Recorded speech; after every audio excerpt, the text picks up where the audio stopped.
right? Okay, so now they are yellow, blue.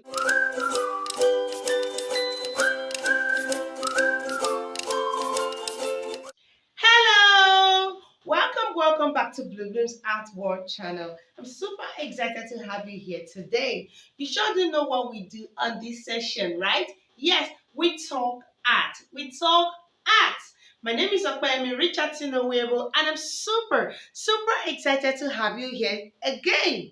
Awesome. So now, last time we talked about the meaning, functions, and properties of colors. You can't remember, right? I'm sure you went through it again.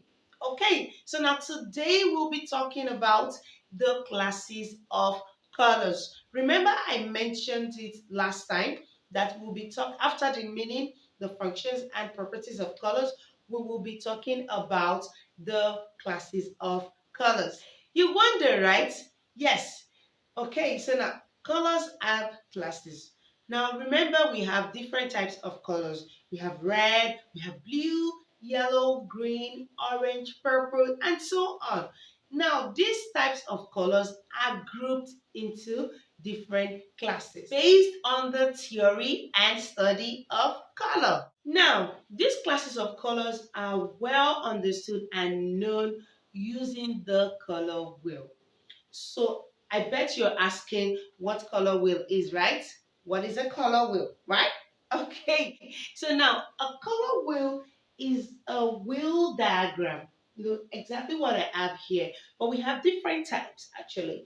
So now this is an example of a color wheel. Now it's a wheel diagram that shows the relationship between the different types of colors. Okay, so now let's get to know these classes of colors. Now we have three major classes of colors, and they are primary colors, secondary colors, and tertiary colors. So you wonder, tertiary. Oh yes. Okay, so now classes of colors is also just like education, schooling. You go to the primary school for you to get to secondary school. Now, when you get to the secondary school, you finish your secondary school for you to get to the tertiary institution. Now, sure, we know what tertiary institution is: university, college, and then polytechnic. So now, for schooling, for education, we definitely know that you need both primary and secondary school to get to the tertiary institution. Without the primary school, you can't get to the tertiary institution and you can't get to the secondary school. So also for classes of colors, the primary colors is very important. Without the primary colors, you can't get the secondary colors and the tertiary colors. And without the primary and secondary colors, you can't also get the tertiary colors, right? Okay, so now we have the primary colors, the secondary colors, and the tertiary colors. Now we have other classes of colors as well. Remember I said three major classes. So the other classes of colors are the complementary colors, the harmonious colors, analogous colors, yes, neutral colors, warm colors, cool colors, and local colors. Such interesting names, right? Such interesting classes of colors. So now let's get to know these classes of colors. Are you ready? Okay, let's go. So now we start with the primary colors. Now, the primary colors are colors that cannot be mixed, that cannot be created from any other colors. And that is why they are referred to as the basic colors. Yes. Now, you use them to create other colors. Yes. And that is why they are also referred to as the parent colors. Yes, because they are used to give birth to other colors. Yes. Now, primary colors are three in number. They're just three in number. And they are red, blue, and yellow. So let's go to the color wheel. Primary colors, remember what I said? I said three in number, right? Okay, so now they are yellow, blue, and red. Can you see? So they are the center here. So we have the red, blue, and yellow. Those are the parent colors, and they are three in number. Again, I'm taking that: red, blue, and yellow. Awesome. So now let's go to secondary colors. Now, secondary colors are colors created by mixing two primary colors of the same quantity. I always like to stress this. It means the same amount. It means the two primary colors you're mixing together has to be the same. So if you're mixing half a bottle of red, you have to mix it with half a bottle of blue. It has to be the same. The quantity has to be the same, or else you will get to create another color that is not a secondary color, which we are going to get to very soon. So secondary colors are also three in number. They are also three in number. We have green, orange, and purple. We have green, orange, and purple. Okay, so now let's use the color wheel to understand what you mix together to get these colors. Awesome, let's go. Okay, so now for green, you mix blue and yellow together to get green. Remember the same quantity. So you mix blue and yellow together to get green. Now for orange, you mix red and yellow together to get orange. Remember the same quantity. Red and yellow together to make orange. Now for the third color, you mix red and blue together to get purple. Do you understand that? Right? Red and blue together to make purple. Very simple. So you can see that you mix two primary colors to get a secondary color. And remember, the same quantity, equal amount. Awesome. So now let's go to the third class of color. Yes, and that is tertiary colors. Remember, I said you need the primary and the secondary colors to get the tertiary colors. Now, tertiary colors are colors formed from either mixing a primary and a secondary color together. I'll take that again. From either mixing a primary color and a secondary color together, or two secondary colors. So you can achieve tertiary colors two different ways. Either you mix a secondary color and a primary color together, or you mix two secondary colors together. Now, tertiary colors is also known as intermediate colors. That's another name for tertiary colors. It is also known as intermediate colors. Now, tertiary colors are six in number. They are six in number. Now, these colors sit between the primary and secondary color they are mixed from. Do you understand what I'm trying to say? So when you find them on the color wheel, you find them between the primary and the secondary color you mix together to get them. Okay, now I just said there are six in number. So now we have one. We have yellow plus orange. Yes. Now yellow plus orange will give you yellow orange. Now let's quickly do a mathematics on that. Now you have yellow plus orange. Now, yellow plus, now orange in brackets is yellow plus red, right? Now, it means that you're having yellow plus red. Now, that will give us yellow orange because there is one primary color that is more than the other, and that is yellow. Yellow is more than red in this composition. Now, remember what I said when I was talking about secondary colors, saying the fact that when you're mixing your two primary colors together, it has to be the same amount. It has to be the same quantity. This is exactly why. So you can see that the moment one primary color becomes more than the other, it means that you're not making a secondary color again. You're now creating a tertiary color. Okay, so now let's just get to know these six tertiary colors, these six intermediate colors. Okay, so now we have yellow plus orange, which will give us yellow orange, also known as amber. So we have red plus orange, which gives us red orange. Remember, that means red plus yellow. So we have red plus orange that gives us red orange, also known as vermilion. Yes. Now we have red plus purple, which gives us red purple, and that is also known as magenta. We sure are familiar with magenta, right? Good.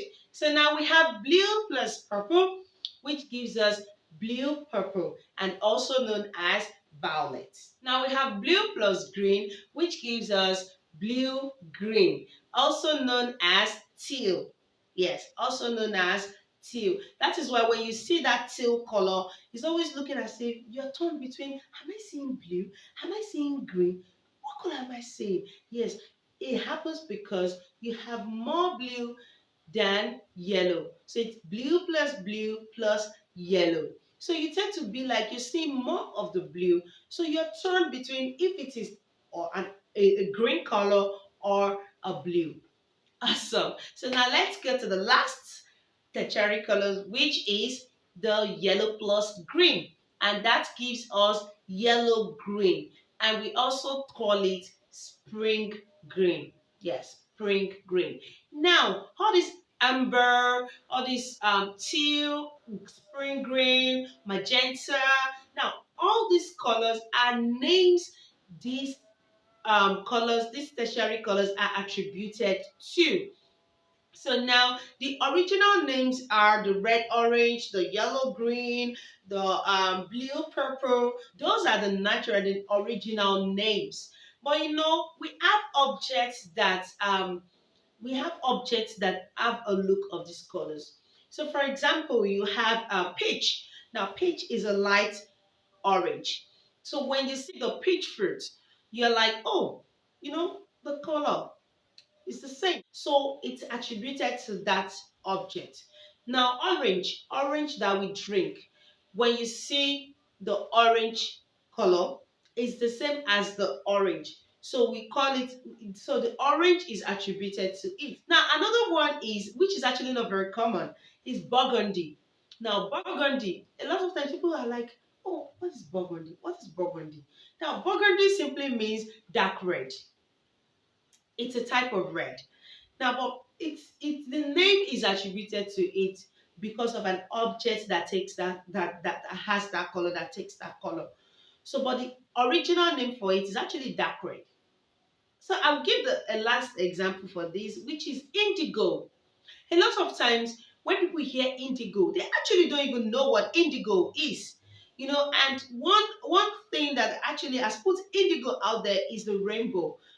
The formula, remember, right, babe? So when you're trying to know this rainbow, you're like red, orange, yellow, green, blue, indigo, violet. Now you have blue there. And then people will be like, what's actually indigo? Now, indigo is simply a dark blue, a very dark blue. And it's actually, that name is attributed to it because there's a particular plant that is used to create a dye solution, a dye color for dyeing fabric in the olden days, and is even still used now. So now this plant is actually called indigo. Now, because of that, and it actually gives this shade of color. So the name is actually attributed to that dark blue. It's a type of blue. It's a very dark blue. So the original name is actually dark blue. But because of the plant, because of the name of the plant, that name is attributed to that color, and that is why it is called indigo. So you surely understand why we have the amber, we have the teal, we have the yellow, green, and so on. Okay, that's enough for tertiary colors. Let's go to other classes of colors. Sure, you know what the three major classes of colors are now? Yes, we have the primary colors, we have the secondary colors, and we have the tertiary colors. So now the other classes of colors. So now before I touch the other classes of colors, let's quickly go to see the tertiary colors on the color wheel, right? You were eager to see that. Sorry. Okay, let me take you there. Okay, so now So now remember, we have the primary colors, blue, yellow, red. And then we have the secondary colors. We have the green, we have orange, and then we have the purple. So now let's go to the tertiary colors. Now the tertiary colors, remember, they actually lie between the primary and secondary colors they are mixed from. So now we have these are the tertiary colors, these are tertiary colors, and these are tertiary colors. Understood? Okay, so now let's go to the other classes of colors. So now we start with complementary colors. So now complementary colors comes about when two primary colors are mixed together. The result of the two primary colors would then become a complementary color to the third primary colors. Now, let me just make that simple. Remember, we have three primary colors. Good. So now, when you pick red and blue together, it gives you purple, right? Good. Now, it's remaining one primary color, and that is yellow. So now, the result of the two primary colors you mixed earlier is actually purple. So purple then becomes a complementary color to yellow. And that is why on the color wheel they are referred to as opposite colors, because they are opposite each other on the color wheel. Still a bit confusing. Let's go to the color wheel. Okay, so now this is our color wheel. Remember I said when you mix two primary colors together, the result then becomes a complementary color to the third color. So now, for example, you mix blue plus yellow, which gives you green. Now, there's one color remaining, and that is red. So green becomes a complementary color to red. So can you see that on the color wheel, red is actually opposite green, same way green is opposite red. So the complementary color to red is green. So now let's also look at another example. Another one is if you mix your yellow and red together, it gives you orange, right? Good. So what would be the complementary color to orange?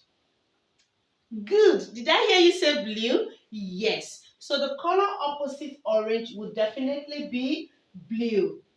Right. Good. So let's look at the third example, and that is blue plus red. Blue plus red gives purple, right? Good. So now the complementary color to purple will be what? Yes, bright yellow. Yes, the third color, which is yellow. So yellow will be complementary to purple. Awesome. Sure, you're going with me. Thank you. Okay, so now let's go to the next class of color, which is harmonious colors. Now, when you hear the word harmonious, what comes to your mind? Harmony, togetherness, oneness, right? Awesome. So, same thing actually applies to this class of colors. Now, harmonious colors are colors that agree so well with one another when they are used together. And that is why they are also referred to as family colors, because they at least share one basic color. Remember, basic colors are primary colors. So it simply means that this class of colors, when they are together, they at least, even if there are three, the three colors at least will share one basic color, which means they will share one primary color. One primary color will be constant in that three colors. Do you understand? So let's use the color wheel to actually understand better. Let's go. Okay. So now, for example, we have the red, we have red, orange, and then we have orange. Now, what is that common basic color these three colors share? That is correct. Red. Awesome. Red. Yes. So you can see that for harmonious colors, they are colors that work together and they share at least one basic color. Okay, now let's go to the next class of colors, and that is analogous colors. Yes, analogous colors. So I'm very sure when I actually listed at the beginning, you'll be like, analogous colors, analogous colors. I don't think I've heard that before. What's she trying to say? Okay, so I'm getting to it now. So now for analogous colors. Now, analogous colors are colors that lie next to each other on the color wheel. Like they, when you find them on the color wheel, they like are after one another. So you see one color, the next is the other one, the next, like that. So they are colors that actually not lie next to one another on the color wheel. Now, analogous color scheme tends to give a monochromatic look. Now, what that simply means is this. You know, when you hear monochromatic, what comes to your mind is one, right? So now, what this simply means is that when you see analogous color, despite the fact that it's a combination of two colors, definitely, it will still be as if it's only one color you're seeing, but in different shades. Yes. So I'm going to go to the color wheel now for us to understand what I'm trying to say. Let's go. Okay. So now, for example, so now if you look at these colors, it just looks as if you're adding white to the red, and it just goes, it's just going lighter and lighter. But it's actually not so, because for the yellow orange, you have yellow in it, definitely more of yellow. And for the orange, you have yellow and red. And then for the red orange, you have more of red. But because they are referred to as analogous colors, they tend to look monochromatic. They tend to have that monochromatic effect. They tend to look like one color in different shades. Awesome, right? Okay, so now let's go to neutral colors. Neutral colors are colors without a particular hue. And this is so because they do not reflect a single wavelength of light. Instead, they reflect all of them, or they do not at all. Yes, and this is why they are actually not on the color wheel. They are not found on the color wheel. So if you see, you actually can't find black, and you can't find gray, and you can't find white. And that takes me to the types of neutral colors. So neutral colors are black, white, and gray. Yes, black, white, and gray. In fact, they're just majorly black and white, because when you add white to black, it gives you gray. Yes, good. So now they play important, but you see, because you don't find them on the color wheel, doesn't mean they are not important. They are actually very, very, very important. And this is why. So now you use neutral colors to create shades, to darken, or to create tints or lighten colors. So for example, you use black to shade or darken a color, while you use white to tint or lighten a color. So for example, you want a dark red, and then you want a light red. So what you do is, to make it lighter, you go with white to make it lighter. Now, to make it darker, you go with black. So you can see that these colors are actually very, very important, because I can imagine, lightening your color or darkening your colors, right? Okay, so now let's go to the next class of colors, and that is warm colors. Now, warm colors are colors that radiate brilliance. These colors are sweet. These colors are bright. Yes, and that is why they are called warm colors. They are also known as bright colors. They are colors that possess great light. Yes, and this is one unique thing about bright colors. When they are far from you, they seem to be close to you. I'll take that again. When they are far from you, they seem to be closer to you. Now, I'll give an example. Why do you think red is used for stop in the traffic light and yellow is used for get ready in the traffic light? It is expected that it is not only the person that is closer to the traffic light that should see the red sign. Because, imagine like two people had actually stopped, but the person that's coming to be the third is actually coming on a full speed. And he didn't even notice that the other two cars are actually stopped. So now, one thing that actually will strike his attention is that bright color, that warm color, that shiny color, red, blink, pointing at him and saying, oh, stop, you stop. You know, So, and exactly why red is also used for danger sign. because it is expected that before you see that skull or before you see that danger, you have seen the red sign that alerts you and say, ah, stop, stop, stop. Do you understand? So also why yellow is used for get ready. So, and if you see it before, you definitely know that for that traffic to move, it means that the green light is on. And then it's actually easy for people farther from it to see it, which will take us to the next class of color. But before I go to the next class of color, let me just name the warm colors. Okay, so warm colors are colors that belong to this family. That is red, yellow, and orange. Do you understand? So any color that belongs to this family of red, orange, and yellow, they are referred to as warm colors. They are colors that even when they are far from you, they seem to be closer. Okay, so now let's go to the next color, which is the cool colors. The cool colors. Now the cool colors are colors that they are also referred to as dull colors. And this is why they reflect very less light.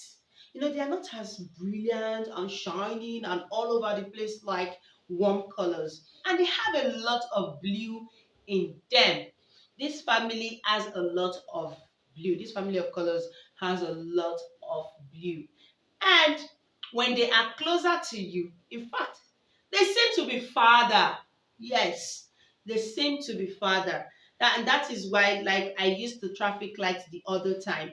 The traffic light says red, says stop, yellow says ready, and green say go, go, go.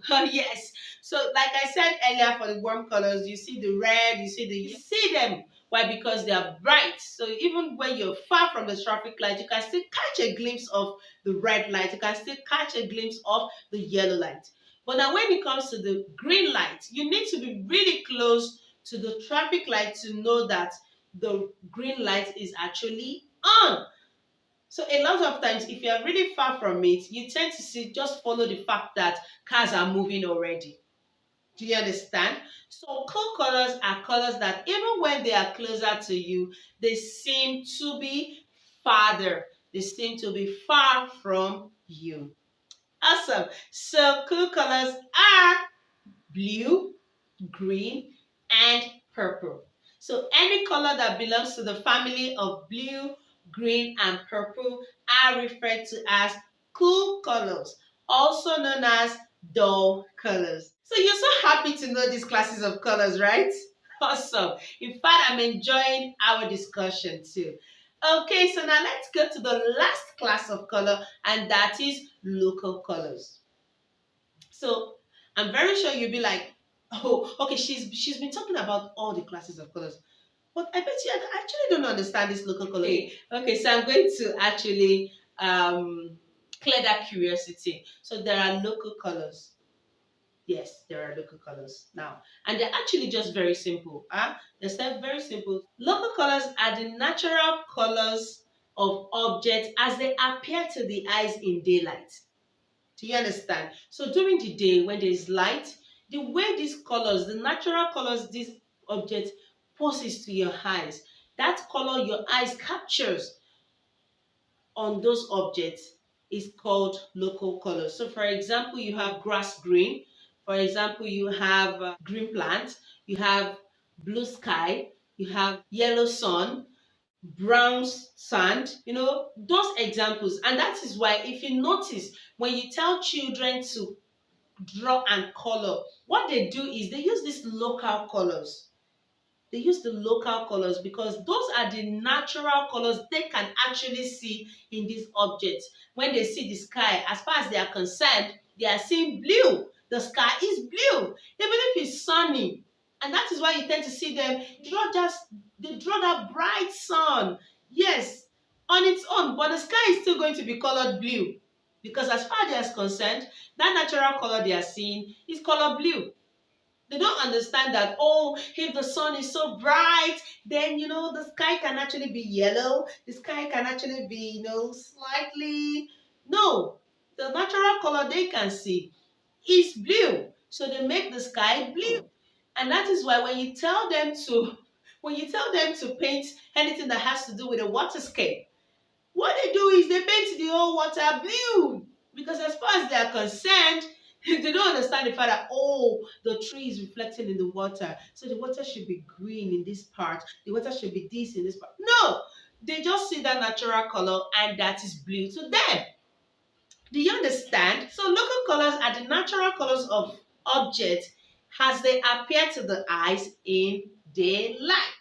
Wow! Yes, yes, yes, yes, yes! I'm so happy. In fact, learning about classes of colors is always awesome and warm to the feeling. Sure, you're happy too that you've learned a lot about the classes of colors, right? Awesome. Okay, so let's quickly go through the classes of colors we just learned about. So we have, remember, three major classes, and they are primary colors, secondary colors, and tertiary colors. Now we have the other classes of colors that are complementary colors, harmonious colors, analogous colors, neutral colors, warm colors, cool colors, and local colors. Awesome, right? So please, if you find this content, my content, interesting and educative, if you know you've learned something new today, please don't forget to drop a comment in the comment section. Please don't forget to give a thumbs up. And don't forget to share. I'm looking forward to having you here on my channel on this session again. Looking forward to talking about art with you again. See you next time. Bye.